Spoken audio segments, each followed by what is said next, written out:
Hariom, minha gente! Sejam bem-vindos a mais um episódio do nosso podcast Fé, Axé e Acarajé. E hoje a gente vai dar sequência à parte 1 de A Solução está na Colaboração e não na Competição. Hoje temos a parte 2, que traz como tema a felicidade requer a presença física, emocional e espiritual nos ambientes corporativos e pessoais. Eis que nesse podcast a gente vai continuar desbravando todos aqueles caminhos que a gente viu. Então, se você ainda não viu o último episódio, dá uma olhadinha lá. É o episódio 19, que ele está bem profundo, bem interessante e vai te ajudar aqui nesse daqui, tá joia? A seguir nessa caminhada, né? E eu vou apontar uma direção para como realizar mudanças sensatas, objetivas e criativas na sua jornada. Então, vale a pena primeiro mergulhar lá na parte 1 para a gente chegar aqui na parte 2 que está incrível e imperdível. Vamos lá? E no último episódio a gente terminou falando da questão da disciplina, de como trazer a disciplina, como a disciplina vai trazer liberdade para a sua vida. E aí vem as perguntas, né? Então você está me dizendo, Bernardo, que eu tenho que lavar roupa suja, ter vida social, não esquecer de ligar para os meus pais depois que você se muda da casa, pagar contas em dias, ter hobbies, pagar meus impostos, exercitar-me por pelo menos 30 minutos por dia, cuidar da pele, cuidar do sono, orar, aprender uma coisa nova todos os dias, investir e poupar dinheiro enquanto eu aprecio o momento presente, usar fio dental, curar a criança interior, depilar, lavar carro, levar o carro na revisão, pagar por essa revisão. Isso nem é metade do que é necessário para a gente ser feliz, tá, gente? Não é bem tudo isso aí não, mas essa lista aqui tá bem completa, assim, de exageros, né? E detalhes minuciosos da vida da gente que a gente precisa estar em dia sempre. E eis que eu devolvo vocês a pergunta com outra pergunta. Quem foi que disse que uma pessoa consegue ser feliz desse jeito? Felicidade tem a ver com estar e não com o verbo ser. Isto posto, eu concluo que a felicidade requer presença, consciência nos seus atos. Requer muita coragem, dizer sim para o descanso, numa cultura onde a exaustão é símbolo de status. É o que diz Brené Brown.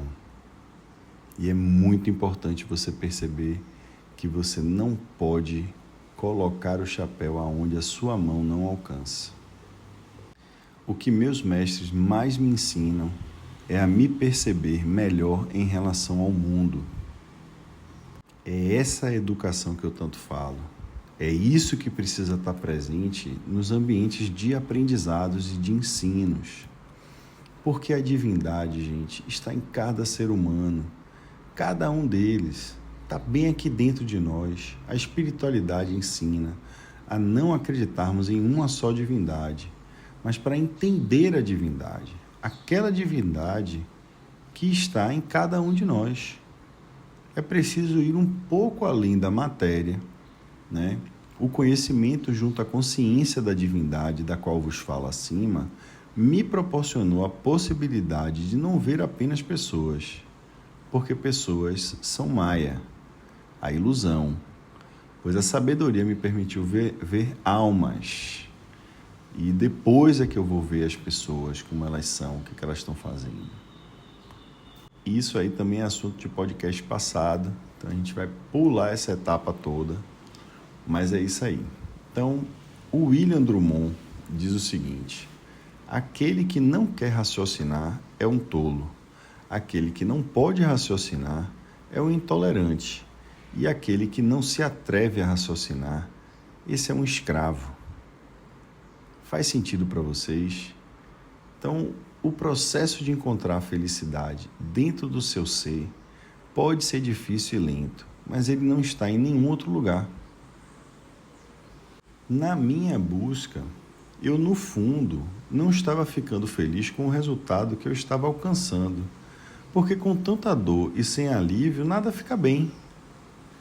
Então, ao perceber que, na verdade, o mundo não te causa sofrimento, e sim a forma como você se relaciona com ele, buscar uma outra forma de me relacionar com o mundo era o que restava fazer. E foi isso que eu fiz. A mente precisa estar em paz enquanto o nosso corpo trabalha. E eu vim aqui para trazer mais paz através do conhecimento para a minha mente, para que enquanto eu funcionar ao longo dos meus dias e as minhas batalhas que virão, a paz reine no meu coração.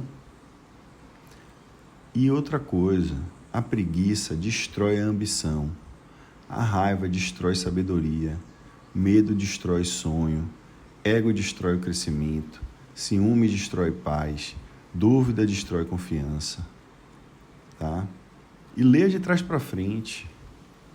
Agora veja que de trás para frente é a mesma coisa. Confiança destrói dúvida, paz destrói ciúme, crescimento destrói ego, sonho destrói medo, sabedoria destrói raiva, ambição destrói preguiça. Então são regras que estão colocadas aí no universo e que, se a gente souber como transformar a nossa mentalidade dessa maneira, né, para esse lugar, a gente vai começar a obter mais fluidez com as coisas, né, com as atividades do dia a dia, com as ações terrenas, com o que acontece à sua volta, com o que está acontecendo no seu meio corporativo e no seu meio pessoal também. E é por isso que eu falo tanto que o lugar que você precisa ferir, aonde estão essas qualidades, é no seu coração, é no seu intelecto. O seu intelecto está em paz, não é a mente. A mente não é feita para ficar em paz, tá? É o seu intelecto, o seu ser, né? O adulto, aquele que está ali observando a mente julgar e vendo o olho que vê, né? E observando o olho que vê e capta tudo que a mente precisa, né, determinar ali, né? Fazer a balança, né? Botar na balança. Então aquilo tudo é filtrado e você tem e causa sensações. Então é aí que entra o coração. Então você está recebendo a informação correta, né? Ou você está sendo empurrado atrás de um bando de informações e correndo em volta do próprio num ciclo vicioso de tendências, né? Que você não consegue sair daquilo. Por quê?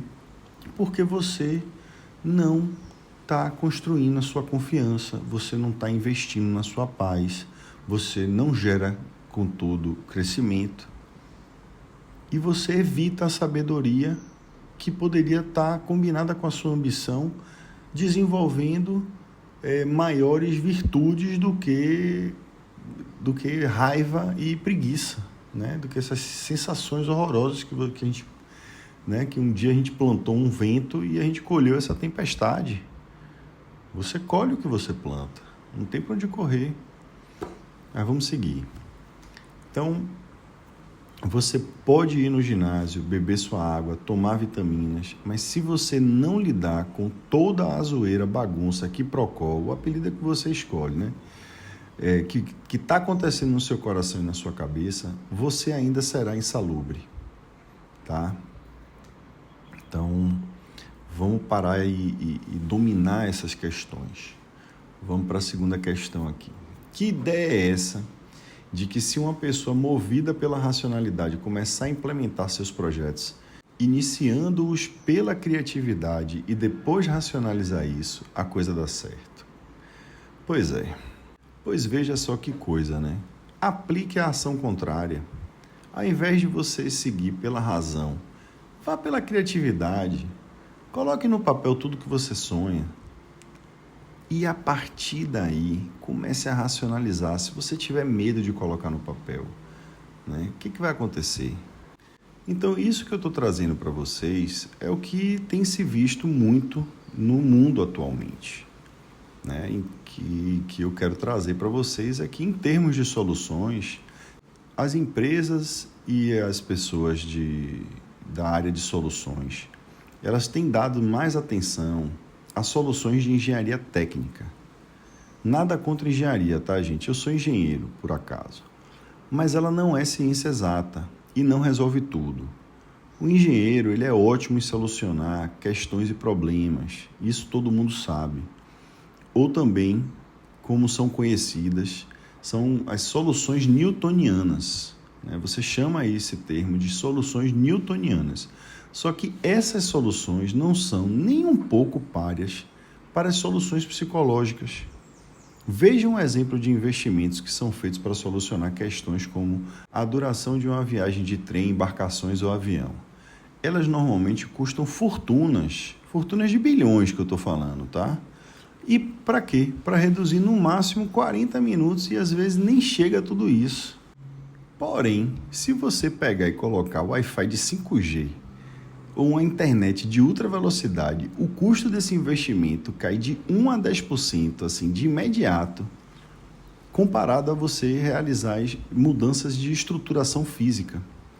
Ou quem sabe, se você pegar as pessoas com os perfis mais simpáticos do mundo, como comediantes, pessoas do mindfulness, professores de yoga, de meditação, e colocasse dentro desse transporte, entretendo as pessoas para tornar as viagens mais agradáveis, né? Ou até se você colocasse top model masculino e feminino do mundo para servir bebida importada, doce, salgadinho requintado, feito por chefes mundialmente aclamados, quem sabe as pessoas iriam pedir para as viagens serem até mais longas e ainda iria sobrar quase 70% a 80% do valor investido.